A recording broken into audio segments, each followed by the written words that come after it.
things are active, including the recording. All right, let us have a look at the wisdom of Jack Welch. That's not how it is spelled. It should be a CK there.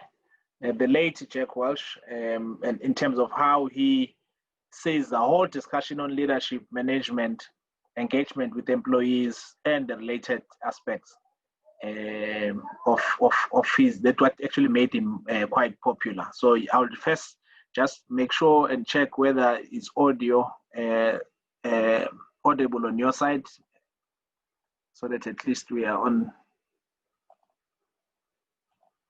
the same page. You can just indicate whether you can hear. May I get a signal? Can you hear the audio? Yes, we can. Okay, Yes. Great stuff. I think as observing this, maybe you can just take some keynotes. So, because at the end of the short video, I would like us just to have some sort of a discussion around the key points. It's 12 minutes, relatively longer than normal, but I think it will touch on some key points of what I would like us to unpack when we proceed from here.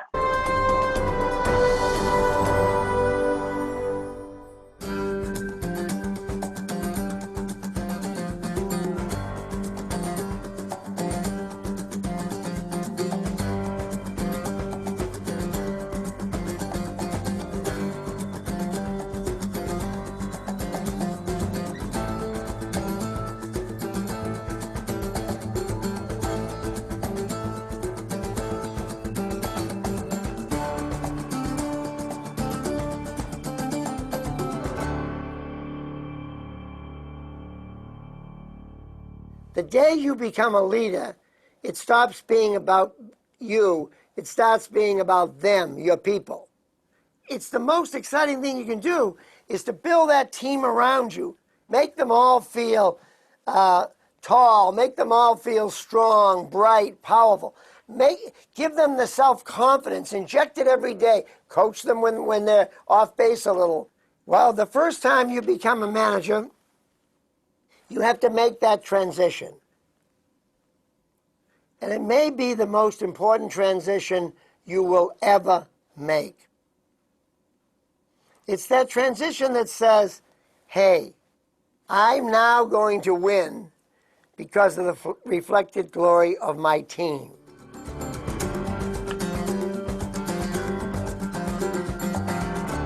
Well, I try and think about it with a pretty simple formula. 4 E's and a P. E, energy. The enormous energy to compete in a global world. Second E, energize. To energize people, to excite them around you to do things. It's no good to have lots of energy if you can't energize the other people. Third, the edge. The ability to say yes and no, and not maybe. Nothing's worse than a leader with maybe. Or bring it back in a couple of months, we'll look at it again. You want somebody that'll have edge, say yes or no.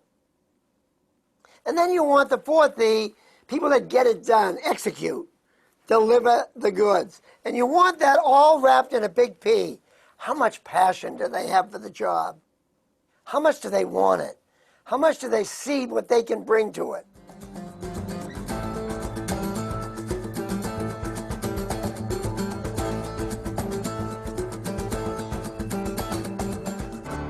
If you want a certain value, you reward it just the way you would making a great number. I think you get the behavior in a corporation around the values or behaviors you reward and punish. Their performance is a ticket to the game. Their adherence to values is what gets them promoted. They buy into the culture.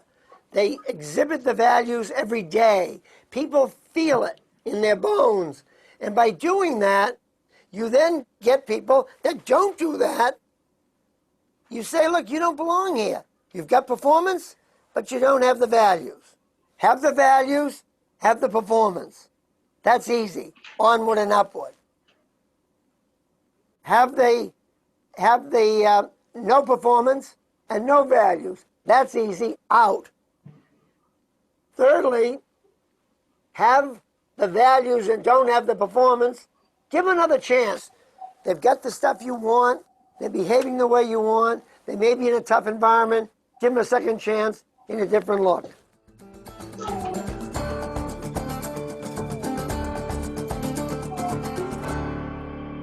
I'll show you exactly how we did it.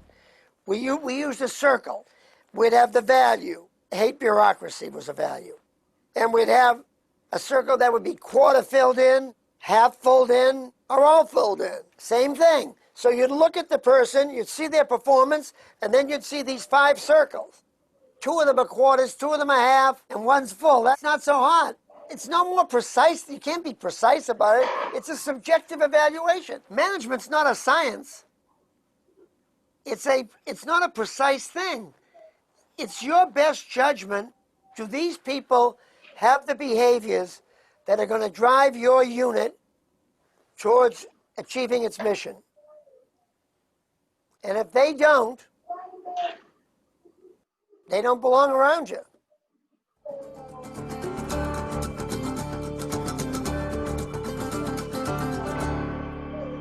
Appraisals are candid and frequent. I gave 4 a year. I never gave a raise where I didn't sit down with a small piece of paper, handwritten note. Here's what I like about what you've done. Here's what you can do to improve. Second, at a bonus time. Here's what I like about you. Here's what you can do to improve. Same thing's true at stock option time. Same 4 times a year, and then at appraisal time. So 4 times a year, there was a piece of paper in front of somebody and a dialogue about their performance and where they stood. Let me tell you how it works. When people really have an open appraisal system and they're told they're in the bottom 10, you don't have to fire them. And they go out on their own and they get a good job and they're thankful to you. It's only when they don't know. Who wants to be in this 10% group and stay and come to work every day?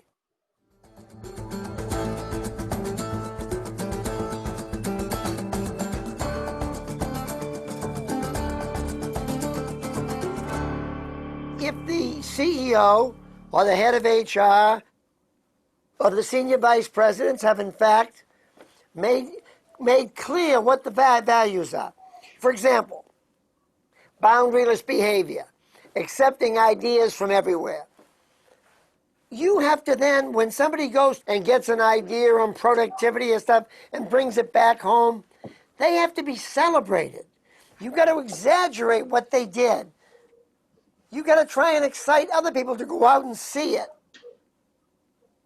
So all these things are behavioral. So what you want to do is to get this crowd to see that doing it the way you want it, the values you want, like, for example, candor, will get rewarded. So it's just making the values real, not some plaque on a wall.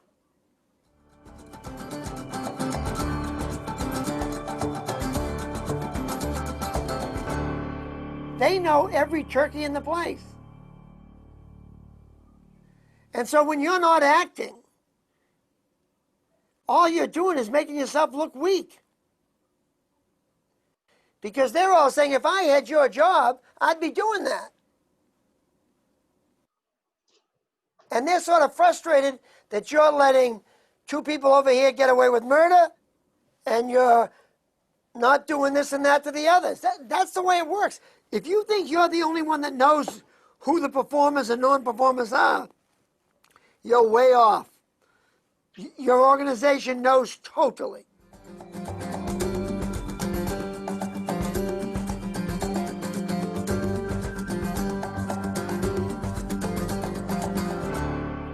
Well, I was CEO for 10 years, and I hadn't really done it to the extent that I should have.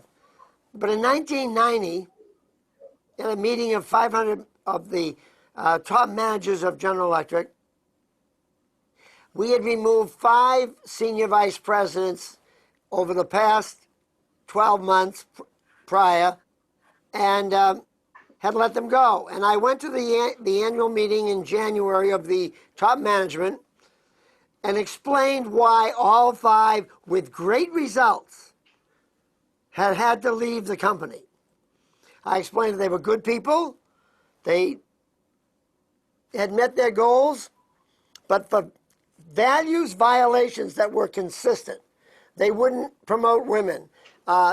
Another one absolutely wouldn't globalize. He couldn't get out away from a radius of 100 miles from his headquarters. We had another one that was totally not boundaryless. We had a value that you had to be open to ideas from anyone. Everything had to be invented by him or his team. And he wouldn't look outside for ideas. And we said that. And we explained in detail. You could have heard a pin drop. We explained in detail why each one of them had to go. They weren't bad people. They just didn't have the values we wanted to go into the next decade. Now, that changed forever the belief in our company that you could play games.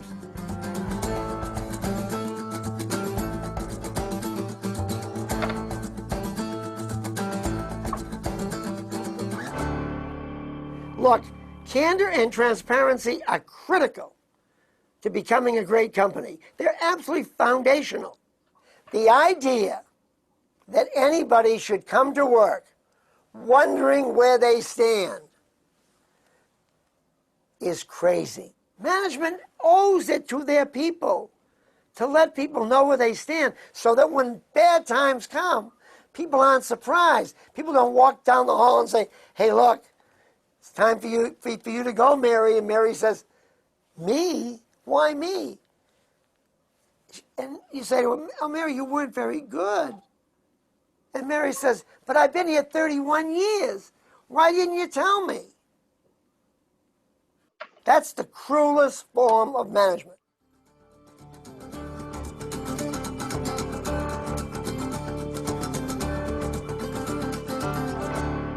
I believe in the core principles of setting a mission and setting values to achieve that mission. I believe in candor as a fundamental groundswell of any organization. I believe in differentiation to build the best team. I believe in voice and dignity. Every single person having the voice to say what they want, to do what they want, to have a chance. I believe that stuff. I manage that way. I love to see people achieve. Nothing gives me a greater kick. I loved, in my job, seeing people get promoted. I love seeing people grow. It's a turn on beyond any project you'll ever work on.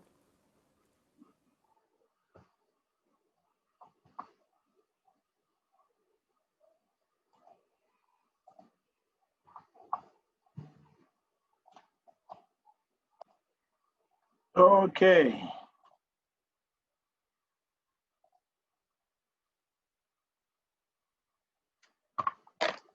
We have heard Mr. Walsh. What would be your reflection on this short video by the so-called legendary CEO, Jack Welch? In his delivery, what was your key highlights, observations, or maybe certain things you probably have noted that you believe you can adopt or not adopt?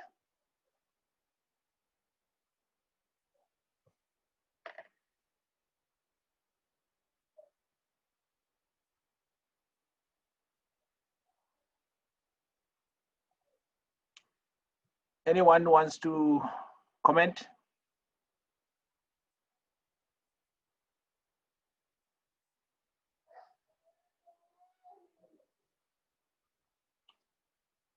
Colleagues, you still there?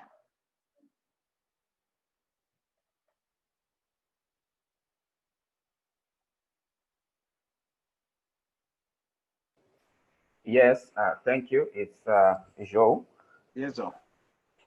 Uh, you know, I like the four E's that he started talking about. The first one being energy, the ability to energize others, the edge, and the execution part.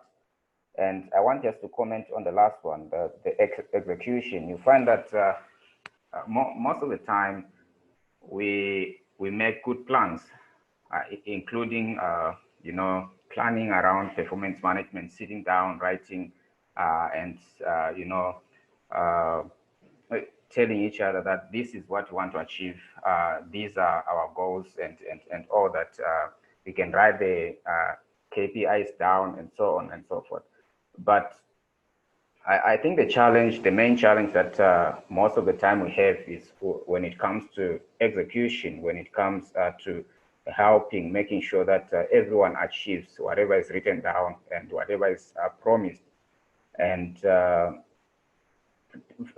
me, that speaks of maybe the need for a strong support system in terms of how then do we ensure that after having met these performance management plans at the beginning, are we really having enough support system to ensure that people in the organization are going to achieve whatever what we have goals that we've set for them to achieve, instead of only sitting down to plan and leaving it to someone to do it, and maybe at the time that you need to measure the achievements, then you find that people are not achieving.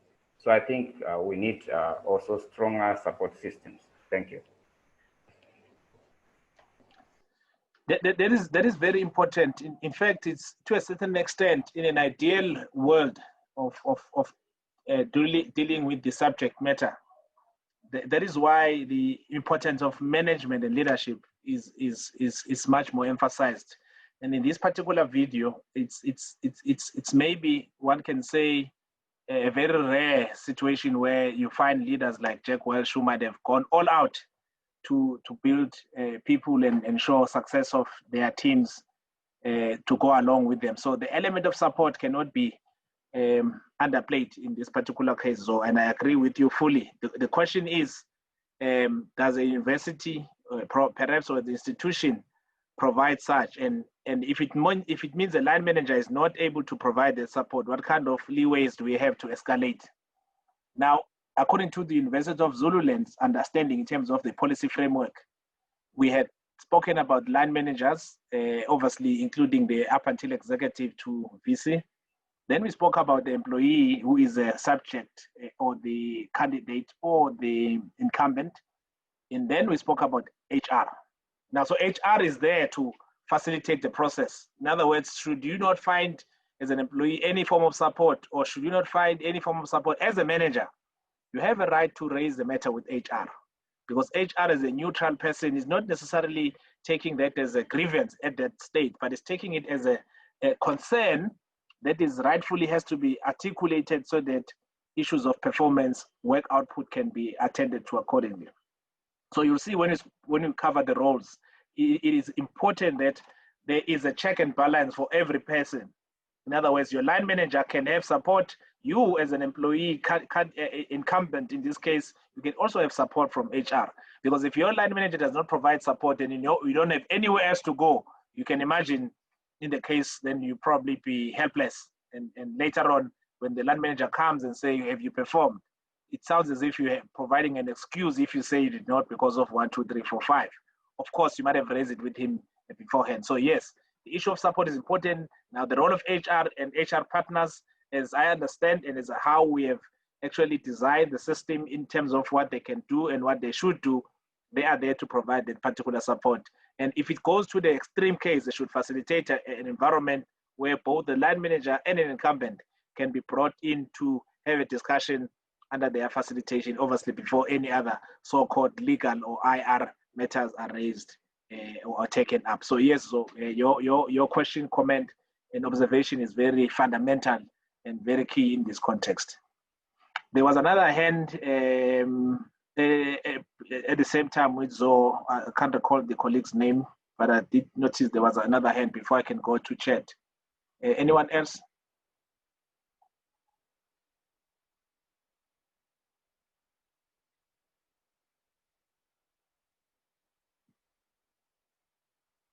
Okay, let me just go to chat. I see here Rata Noun has said, well, I'm for the value of being open to new ideas. Transparency and condo are great values are well.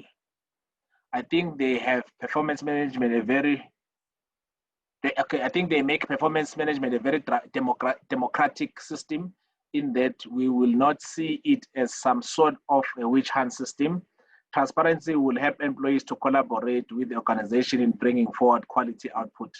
Transparency will make me as an employee constantly conscious of the issues of performance, performing from a place of openness, honesty, and confidence, knowing that no one or system is waiting in the corners to sneak up on you. That's a comment from one of our colleagues, Ratanown. Thank you very much for that comment. Any other observations from Jack Welsh's presentation? For those who might be familiar with his model of performance, I'm not sure whether you are, I can just take 1 minute to cover that, because he actually simplified it in many other ways within just indicate to me whether you can see the screen. I'm just using a blank slide just to do some short quick drawing here. Just let me know whether you can see the screen.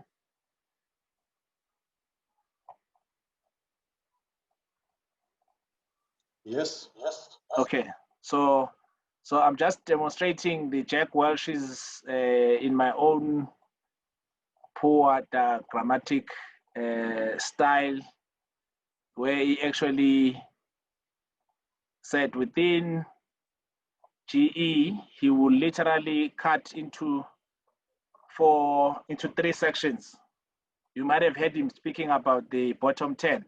So what he did, he said let me not do that because it's not gonna do it properly. He said the 70% of the employees, which will be the middle, and then he used another number to represent 20% of the 12 best performing employees, and then he used the 10% of the poorly performing employees.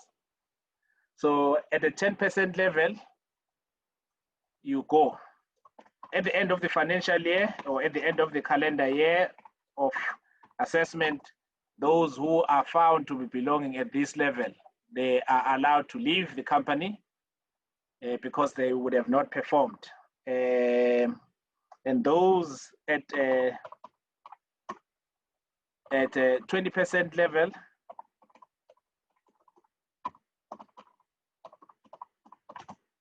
those at a 20% level, top guys will be rewarded handsomely. And those at the 70%, that's a bulk of the organization, if you look at the numbers, will be acknowledged and given a chance.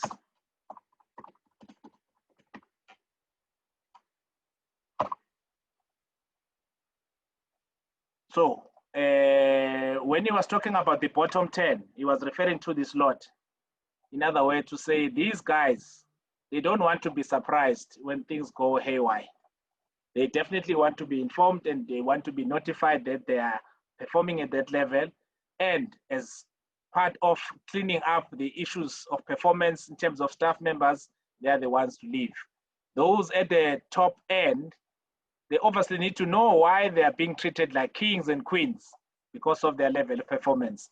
And the ones in the middle who are just taken as the crowd need to also know that if they continue to perform, which might lead to poor at a later stage or improve, they can obviously leave the company if they fall below the particular threshold, or be given an opportunity to be part of the top performing guys who are actually recognized as it goes along. So, in his simple method of just contextualizing his performance management system, obviously there are certain details of how you arrive at any of the three key categories. He used a simple method of, say, 20, 70, 10. The 10s, to a certain extent, in some cases, they used to leave without even being told to do so, because they would have understood that, look, I've done terribly bad. I've been told, I've been given an opportunity, I've been done all this by the company, so it's not a witch hunt. I can see the score for myself. I would rather start looking for opportunities elsewhere. Now, he wrote a book called Winning. Some of you might have known the book. It's quite a popular book, business book, Winning. And he did a tour, international tour, where he visited various countries, well attended. In some of those tours, he actually met some of the people who left the company because they were underperforming at 10% range. They were thanking him so much for having been transparent to them, because as a result, they were able to find their dream jobs being outside the Jack Welch environment, in this case, General Electric. So this is just his story. I just thought probably as part of sharing this journey of our engagement, we can look at some of these. Obviously, it's not only Jack Welch, who has been a very well-known personality / leader in terms of articulating issues of performance.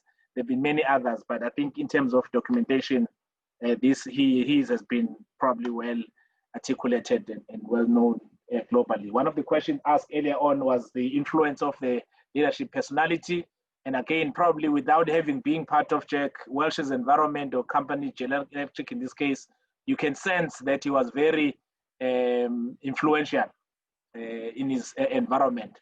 Does it mean he was above the policy framework in terms of performance management? I doubt, because some of what he's articulating would have been done by almost everyone in his organization, not only himself. He might have been the leader in bringing the strong sense of performance management, but I doubt, and I'm standing for correction because I've never worked for General Electric, but I do doubt that he will probably change rules willy-nilly as he sees fit. Definitely putting a very strong performance management engagement language amongst General Electric in the many aspects of American and global sphere is celebrated for having done that aspect. So let me just check whether there are any comments at the chat box. Okay, yeah, okay, now no comments. Any other input, feedback, observation before we hit the ground moving forward? Okay, so let's look at elements of PMS at the University of Zululand. Performance Management Framework. These are some of the documents, and I'm saying some because some of them are available to everyone, some of them not necessarily. For example, Performance Management Framework, let me explain. A framework was a document that we had used to literally deliberate on many aspects. So you might then take it as a document which articulates the future adoption of performance management within the university. So this becomes a strategic or management tool that says these are things that we can do. So many things, it's a long list of things, the way they can be done and so forth, but it's meant for management exclusively, for them at least to say, remember in 2016, this is what we had thought of. Yes, we have released 20% of our plan so far, but there's about 80% that still need to be released. So performance management framework for management is there, and management use that as their own tool to actually deliberate on some of the big dreams of the adoption of performance management system. However, then there is a policy which I believe should be available to everyone, for everyone to understand, especially as part of the induction. It becomes key, because not only is about what Sembiso said, nor what the HR practitioner said, or what the line manager says, is but what the rule is, the procedure, as well as some of the elements of a policy, which includes the process, are within the university. So it is highly encouraged that employees should get hold of this and understand, especially the line managers. Even for them, it's much more better to be able to, for them to understand exactly what the policy articulates and what it stipulates. The process, we're going to cover the process briefly as the time goes on, but it just shows us step-by-step guide. Where do you start? And what comes next? Or what comes before what aspect and where should we then be able to make a U-turn should we need to, and some of the guiding aspect of the process part. The templates, these are documents which are usable. I know Etienne was quite involved in designing the template, not also excluding the element of the system. I do know that the IT department in 2019, 2020, so 2018, 2019, they were at the advanced stage of rolling out the performance management system in terms of an IT solution. I'm not too sure how far that had gone, but we did talk about it being a very important solution for reasons of time consumption. Number two, the number of employees. Number three, assuming or imagine you are a manager with 20 employees. Now, during the performance agreement phase, that means you need to sit with each one. That means if you have to do all those things manually, it can be damn time consuming. But if you move probably to an automated system, it can allow you to easily engage on doing this, even remotely, using some of the fancy systems that currently are available out there, including during the performance evaluation as well. The performance management IT system can be of use. So my understanding is that at this stage, that solution is not yet fully deployed. If it has been, I would probably not have been initiated on that one. But what we can look at certainly are templates. We can look at performance management template in terms of the performance agreement. We can look at the performance template in terms of review and many other supporting templates that are there and available. Now, the body of knowledge might not necessarily be a document singularly documented, but it's a total sum of the knowledge that is housed within an institution. Now, best practice suggests that it has to be documented somehow, because for knowledge management purposes, you need to be able to have a reference of where things started and where things are, and during the time frame of adoption, how have we improved in terms of the adoption of the discipline of performance management within the institution. So it is encouraged that the institution and the university should keep some of these kind of components. So one of them could be a performance management reference guide, some of the videos that are recorded during this kind of session like this, some of the videos that were recorded during the workshops of rolling out Project Blue Sky, and many other initiatives that were also embarked on, including change agents engagement during the Project Blue Sky. So the total sum of all those give us what we certainly call performance management body of knowledge, because it will certainly be able to assist us as we want to review. For an example, I can tell you that in 2018, as we're rolling out the system, we conducted a number of surveys for various stakeholders, from managers, senior managers, up until the number of employees within the university. So those kind of surveys can be helpful to go back and see how well have we been able to deal and address some of the issues that were raised during those surveys. So the body of knowledge becomes obviously an HR responsibility, if I were to add, for all of us who are practitioners in the space of either managers or incumbents need to observe that and certainly contribute where necessary. But HR need to lead that stream of ensuring and developing the body of knowledge, because that will make us, it would rather give us a better impetus to improve and navigate into the spectrum of what I spoken about earlier on of the maturity model, where we move from a level X, which I'm not too sure where level it is now. It might be 0, -1, 2, to a higher level 3, 4, or 5 in terms of maturity of performance management. So these were some of the key elements, and we've covered some of them, but we're still going to look at some of them like templates and processes in a better detail as we move forward. Earlier on, we spoke about this part as part of the response to the question of how does a university take into cognizance the issue of influence that might be borne by other divisional, departmental aspects of our working relations. So I've spoken about the 3 segment or the 3 tier in terms of levels, one being institutional, secondary being departmental, and thirdly being individual or teams. So as you can see there, part of what we're therefore saying, the university does take into cognizance all those elements. At an institutional level, the driver is strategic. At a departmental level, the driver is operational plans. At an individual level, the driver is certainly job profiles or job descriptions. But in terms of measurability, therefore, there will be certain initiatives outlined by strategic objective at the institutional level.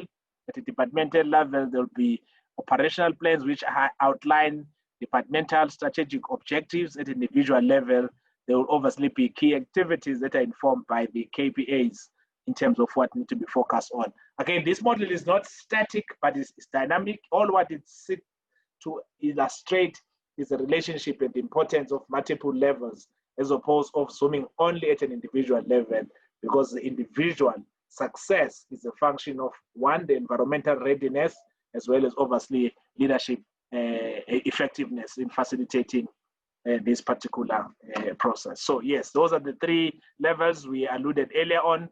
And let us look at integrated performance management system in terms of where do we start in terms of trying to deal with some of these aspects. There are 6 stages we can look at. These are not necessarily processes or a process necessarily, but are some of the steps we can observe in terms of focusing or facilitating an integrated performance management within a particular institution.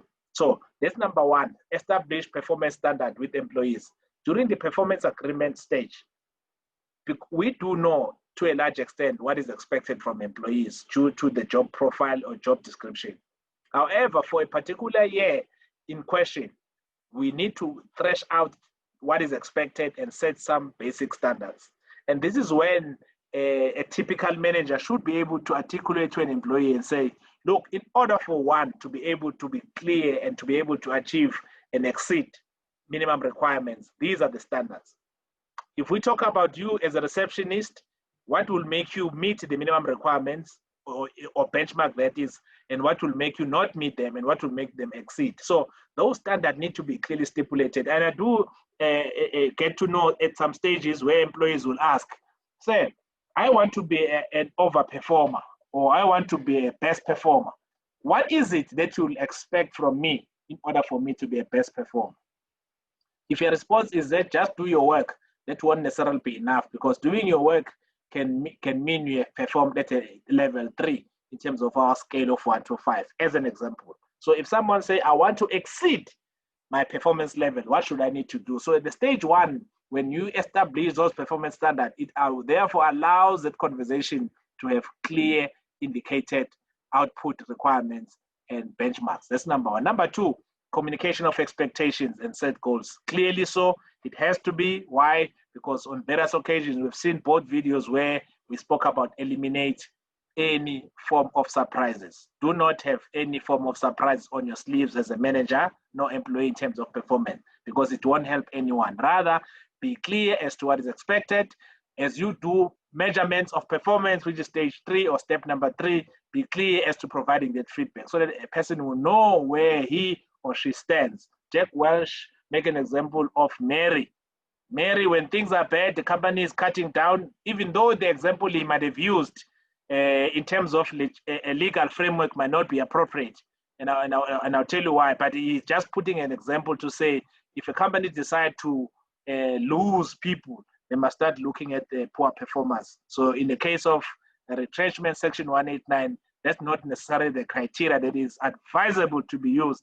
If you want to cut down employees, performance should be an independent element. However, the company can make some judgment there. But in the case of Jack Welch, I do know that he has made issue of performance as one of the criteria to actually cut down employees, unless if we are dealing with Schedule 8, which is separate from Section 189. Schedule 8 is a different matter altogether.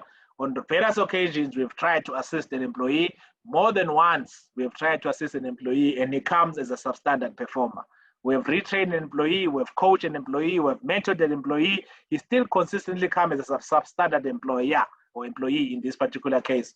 You as an employer do have a right to depart by following certain procedures as outlined in Schedule 8 of Labor Relations Act. So therefore, it's not just a question we did not perform, we want to retrench, we start with you. However, deal with it in a manner and a way that is accommodated by the legislation and by the act in this particular case. Number 4, compare actual performance with standards so that we can establish gaps. If it means we expected you to perform at level 3 of a particular output, of a particular KPA, of a particular activity, and you found to a perform at level 1.5, we need to establish what was the reason, because 1.5 can be a significant kind of a gap in terms of performance.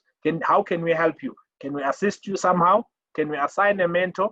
Can we rather take you onto a particular short course, or can we do any other form of assistance? And once all that has been exhausted, obviously, you'd have done everything that you can possibly, humanly so, to deal with the situation. So he spoke about the discussing of the appraisals to an extent of recognition, to an extent of rewarding.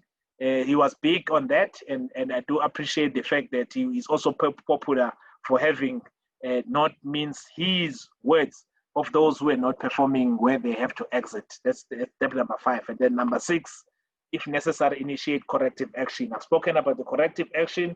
Do not wait for the time when you say, I've been observing you not performing. It has been too long. Let me now take an action. Deal with it right there and there.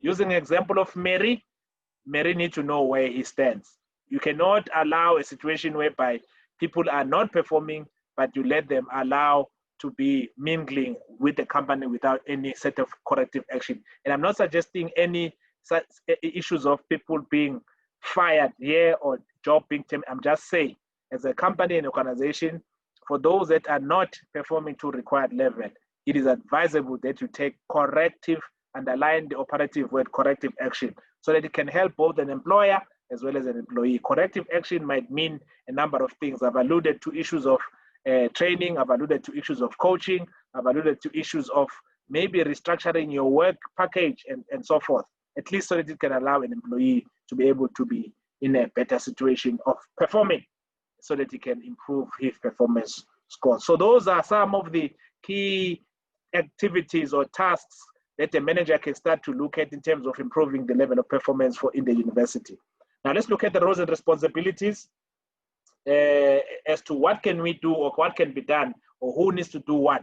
Let's start with HR. HR, in terms of roles and responsibility, the custodian of human resource policies, the custodian of the PMS, continuously review and improve the system, as it were. They should deliver to managers in terms of how, training to managers in terms of how to conduct performance management system. This session is just one part where HR needs to take part in. I know the consultants are also tuning into this meeting. Orientating of employees in terms of PMS is number 4, which is an induction.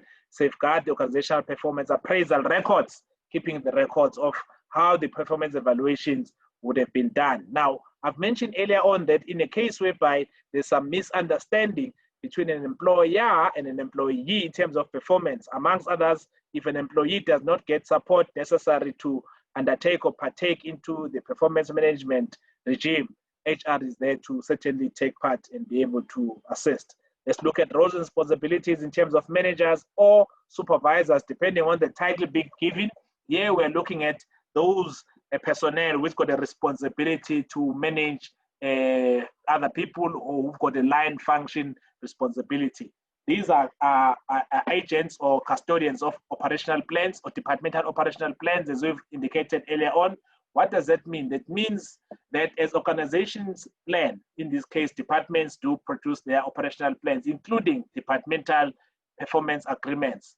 These persons, managers and supervisors, need to share these with the rest of the employees, so the rest of the employees will understand what exactly is expected from them, given what the department would have painted as a picture and objective for a particular period in focus. Provide employees employee job descriptions, explain and provide meaning where necessary with the assistance of HR in this particular case. Facilitate the compilation of performance agreement, employee performance agreement. And then you may underline on point 3, you might underline the term facilitate. As I've indicated earlier on, it is not the responsibility of an employee to initiate the compilation of performance agreement. It can either be the line manager or HR who can probably assist, depending on how involved HR is in the process. I do know 2018, 2019, HR was helping a lot of departments to facilitate, to compile performance agreement, but as the time goes on, with the level of maturity increasing, I do believe line managers will be able to do this with very little assistance. So again, in this case, point 3 is very important in terms of the role of a line manager, a supervisor, or a manager in dealing with a performance agreement. Number 4, The role is also to assist employees in compilation, personal development plan, improvement. How and where should you focus in terms of improving? Line manager, you know where you require employee to be strong on in terms of performance and output. The employee also has got his or her own personal ambition, which should be, I believe, in line with the departmental and organizational strategic objectives. So in the quest of that, how can we develop and where should employees be developed? A PDP, then is a plan that should be made available for that particular purpose. The reviewing of performance and providing feedback, we have spoken about that. We can talk about it during the practical session after lunch as well. Hold employees accountable for undergoing personal development plan, meaning not only should a plan be good on paper, it should also be practicalized, put into practice. That means you need to be able as a line manager to check whether are the employees really taking those initiatives or interventions of developing themselves through courses, through proper engagement and so forth. Recognition of employees in terms of their contribution, corrective or appreciative by virtue of appraisals or corrective nature by virtue of punitive steps. We've seen the General Electric system. We are not adopting it necessarily as it is, but we are saying for those that are performing well, recognize them handsomely. For those that are not so performing well, give them a chance also for them to improve. But if they consistently do not improve, obviously it's an organization to take a decision. Continuously, you can also work on making an opportunity, providing a platform to coach and guide employees in terms of improving performance, particularly as a line manager, because you know exactly what is required in terms of the work output. I do think you can play a great, if not instrumental role in assisting employees to stabilize in the environment, should the environment be conducive enough to assist those employees to become the better of who they want to become. Now, the last point in terms of the key stakeholders is the responsibilities of employees. In this particular case, what an employee should be expected to do in terms of performance management. We've spoken about HR, custodians of the policy framework and other things. We've spoken about the line manager who's supposed to take a leadership stance, initiating and facilitating the performance management implementation within the organization. So let's look at an employee. Firstly, an employee needs to take ownership and interest in seeking to understand what exactly is happening within the organization. That is why earlier on I mentioned that an employee has got the right to be given the information that he or she requires to understand these dynamics so that he can be able to be in line with what is expected. They're starting from the policies, the procedures, the strategic plan, and many other documentation which should be made available to an employee. An employee also needs to internalize understand the job description or job profile, because job profile, as we've indicated earlier on, is one of the major input into performance agreement. Participate in the compilation of own performance agreement, individual performance agreement. You need to participate there because an agreement has to be agreed upon, as the term suggests, by both parties, line manager and yourself, obviously with HR knowing what has been stipulated in that particular agreement. Also participate in the compilation of PDP, personal development plan, because it's key for an employee to ensure that he understand or she also understand what development areas are. Number 5, engage in personal professional activities, development activities. And number 6, conduct self-assessment leading to improved performance. In other words, you don't have to wait until performance is undertaken by a line manager. You can also initiate the self-assessment. That this does not have to be discussed with anyone, but you can just check to say, what does my job profile say? In terms of my job profile, okay, I can see that. What about performance standard that we have stipulated in my agreement? How far am I doing? Okay, I can see that I'm not doing very well in certain areas. What can I do best? You can then obviously approach other stakeholders and make sure that they assist you in the process of improving your performance, as it were, in terms of what you're expected to perform. One of the elements we spoke about, let me just check if there are any comments on the chat. Feel free, if there are any questions, just stop me and raise the hand. I will be able and willing to entertain that part. Are we good still? Are we good still? Are we still together? Are we still flowing? Just an indication on the chat will suffice. Indication on the chat will suffice. Are we still within reach? Okay, great stuff. No, let's go back. Let's look at the process now. What is the process and what steps do we need to look at in terms of the process of performance management? The process does not only talk about the performance management of an individual, it talks about performance management within an organization. Therefore, we start with the strategy plan. Every particular year when we start with the strategy plan and check what are the priorities for our strategy plan. Then we go down to a department to look at the departmental focus in terms of where the organization is focusing on at a particular department. Both 1 and 2 can be shared openly with the rest of the staff within an organization. Number 3, we prepare and sign the agreement of an individual. So 1, organization, 2, department, 3, individual. Then obviously the performance agreement has been signed for a particular period together with PDP, personal development plans for that particular year. We'll now move to number 4. Number 4 has got employee evaluation, which is done twice according to the university policy, 1 mid-year, 1 end of the year. At the end of each performance evaluation, there will obviously be a report that is providing feedback as to how the evaluation has gone. What are the areas that need to be observed? Number 5, among those areas might be to address particular developmental goals. Remember on 3, there's PDP there. So 5 in this case is to re-emphasize the implementation of development plans that would have been prepared as part of 3. So 5 is not necessarily new. 6 as well is to continue to do those undertakings.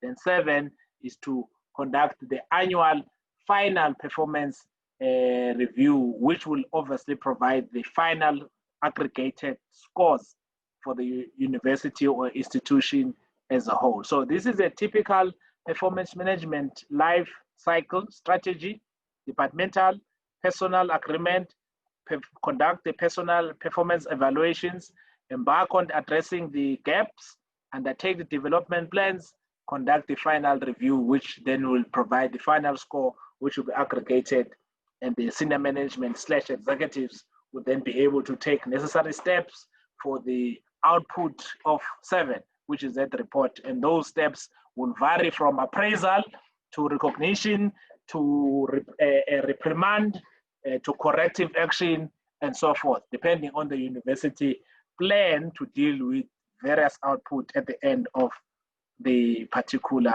period or end of the particular year. Obviously, I've been talking about 2 cycles of evaluation. We do know that in the year of 2020, there probably might not be all 2 of them for reasons known to COVID destruction or disturbance and so forth. So as part of the process now, we can go slightly deeper, just slightly deeper in terms of looking at the key 3 pillars of the process that we've spoken about. So let's start looking at the strategy plan.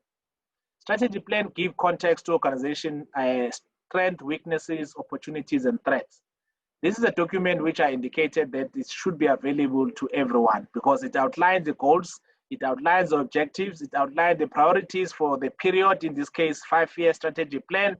It outlines the structure to execute the strategy within the university. So this is an annual activity where every key resource in terms of executives need to put their heads on deck to ensure that the strategy becomes relevant. At a departmental level, we then look at the operational plan for the department where the same context of where we are heading as a department is put into perspective, again, on the basis of ensuring that we all understand where the department is also going. And this should also be made available to all key personnel or all employees within the department, as it were. Now then we come to individual. Now at the individual level, everyone is affected as much as everyone would have been affected at departmental as well as a company-wide level. The only difference is that at company-wide level, the executives are instrumental. At a departmental-wide level or departmental level, the head of department and some of the senior resources in the department will be instrumental. At an individual level, the employer and the employee would be key persons which are instrumental. Now, what becomes part of that is outlining the KPIs as part of the job profile being brought to the individual performance agreement, the activities which informs what KPIs they need to be stipulated, as you can see, bullet number 3, and then PDP as we have outlined, and the review of the agreement happened every 6 months. So the strategy every year, the operational plan, departmental every year, and then the individual performance agreement happens essentially every 6 months. I'll skip this short video. I'll come back to it when we come back from lunch. I just want to rather wrap up this particular section so that at least by the time we come back from lunch, we're only focusing on the practical side of it. Okay. So in terms of the KPIs, the easiest way of describing how they should be determined is using what we call a SMART approach. That means each KPI, obviously KPI won't be defined for the first time in the performance agreement. They're already part of the document called job description. However, it's always important for us just to check whether the KPIs are as clear and understood as they should. So a test of KPI, we are using SMART approach: specific, measurable, attainable, relevant, and time-based. What is it that you should be able to achieve as an employee in terms of what is expected from your job? Right.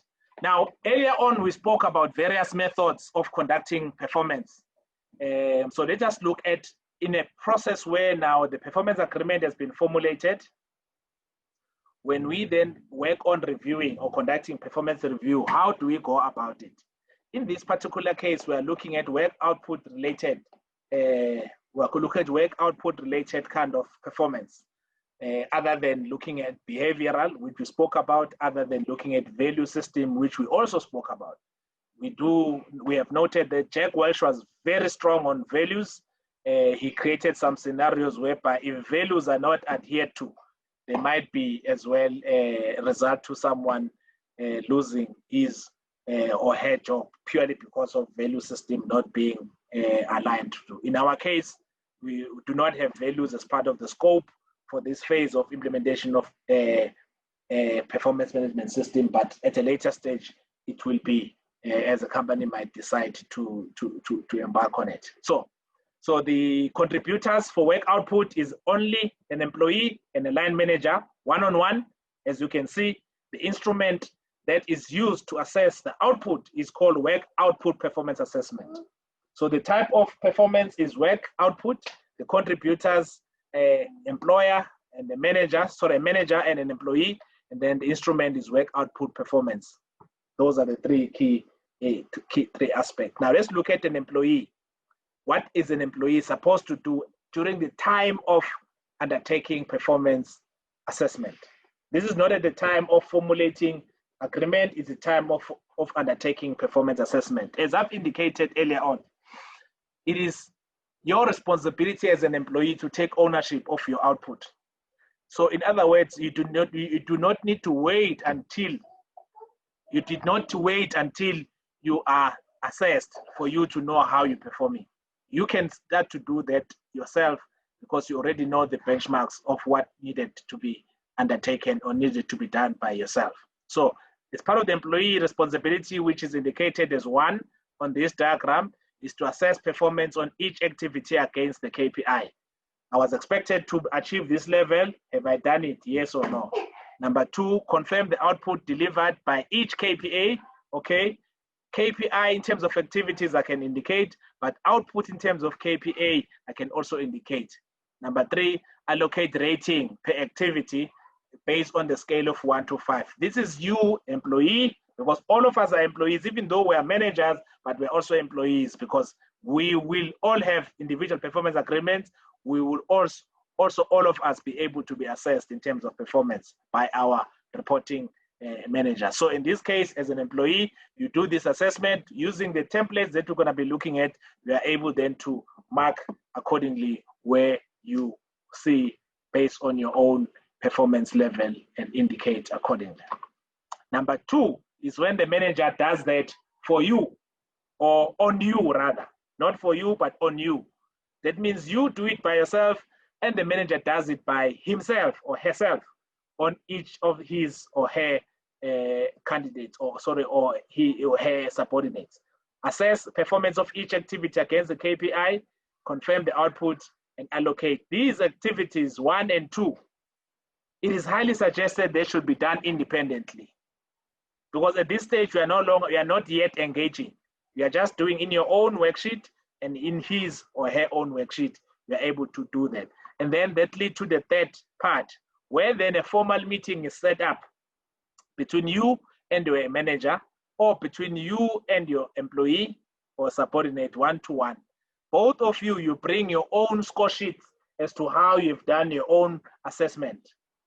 This is an employee assessment, this is a manager assessment on an employee, and then we engage on the discussion.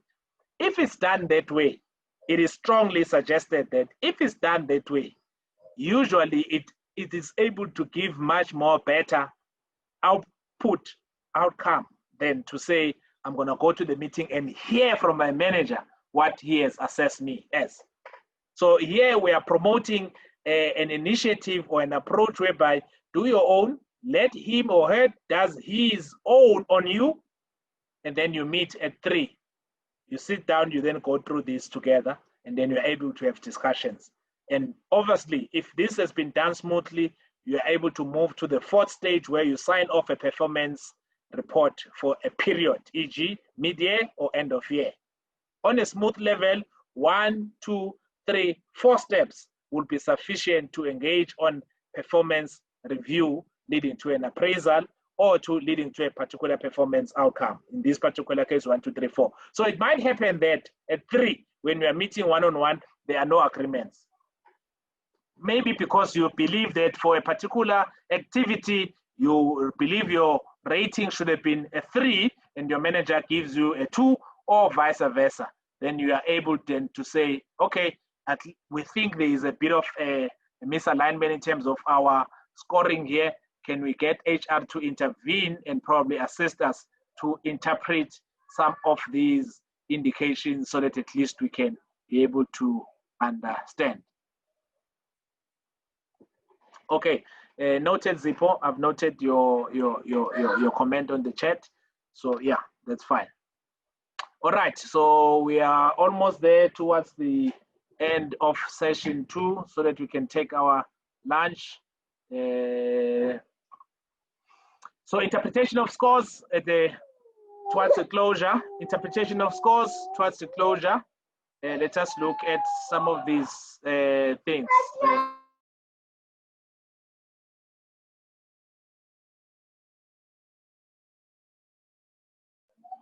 So, okay, interpretation of the performance scores.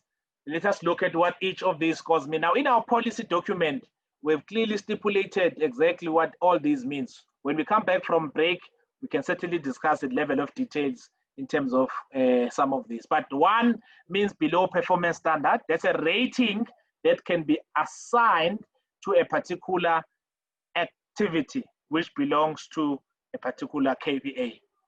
2, below average performance, and 3, meet performance standard, 4, above or exceed, and 5, significantly exceed. Now, obviously, when ratings 1 to 5 are just an indicator.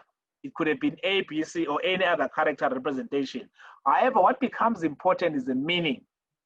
So the meaning here becomes important. Number 1 means consistently not completed the output and does not meet acceptable performance requirement standards. Now, we cannot start to define the standard during the performance review. We define the standard during the planning.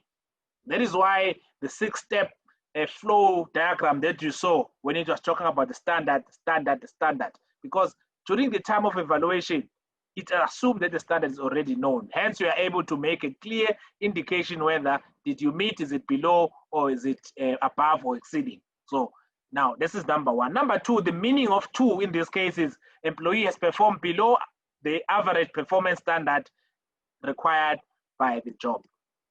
Now, the difference between 1 and 2, 1 is consistently. That means on a number of activities that you had performed, the majority of them you have underperformed. Those can be tasks within a KPA, or those are the total number of tasks within amongst a couple of KPAs that were assigned to you. Now 2 means on, not on all, but on some. That means on some of these tasks, you've been found to be below average as it was required. Now 3 means typically, or simply put, what you are required to do, you did it. That means you have met the minimum requirements. Did you do this? Did you schedule all the meetings? Yes. Did you take all the minutes? Yes. Did you produce all the minutes within 2 business days? Yes, done. 4 means you did not only do that just for the sake of doing it, but you did it well. Because to a certain extent, you might have been receiving positive feedback from your colleagues to say, thank you for scheduling meetings on time. It helped us a lot to plan our calendars. Thank you for producing or for taking minutes. Thank you for providing necessary aspect for meeting, including venues and all other stationaries that necessary. Thank you for producing minutes ahead of the required stipulated 3 days. And we seem, all of us, to be clear, especially when we are the one organizing those meetings and when we are the one taking of those minutes. So you can clearly see some of the signs or indications of someone who does it exceptionally well versus someone who does not do just that as well, who needs to be reminded and so forth. Obviously, 5 is someone who significantly, consistently exceed. That does not mean one task or activity. That means the majority of tasks and activities that particular perform. So this is not science, as Jack Welch was saying, but it's a guideline that has been provided to the organization to assist us to manage performance and provide the necessary ratings in terms of performance rating. So that is where we are at this stage in terms of our course, workshop, or session. When we come back from lunch, the time now is 2 minutes past 12. When we come back from lunch, I would like us then to just finish off a couple of slides on the theory/practice. And some of these, as I've indicated, are already on your reference guide, performance management reference guide. So we should be able to finish that one. And then we can look at specific templates. We've got templates for performance agreement. We're going to look at that. We're going to look at template for performance evaluation, the spreadsheet. And then we can look at how it is being utilized. And at that particular point in time, we call it practicals. I'm going to rely on you posing questions a lot so that I can guide appropriately, as opposed to the first 2 sessions where I was leading with theory, background, and context. So the second part, when we come back, it will be practicals. We'll be looking at spreadsheet and demonstrating what does it mean if we do it this way, what could it mean, and many other questions that you might be presenting or posing to the session as we go along. So the time now is 12:03. Unless if there are any questions from anyone, I will then allow us to take time off for lunch. We should be back, I think, at 12:30. I think we are agreeing to the time, 12:30. Then we can be able to resume and finish off our session for today immediately once we have covered the practical sessions that are necessary at that time. Unless if there are any comments, questions from any other persons, I will then allow us to take a short break and come back at 12:30. I thank you very much. See you when we come back.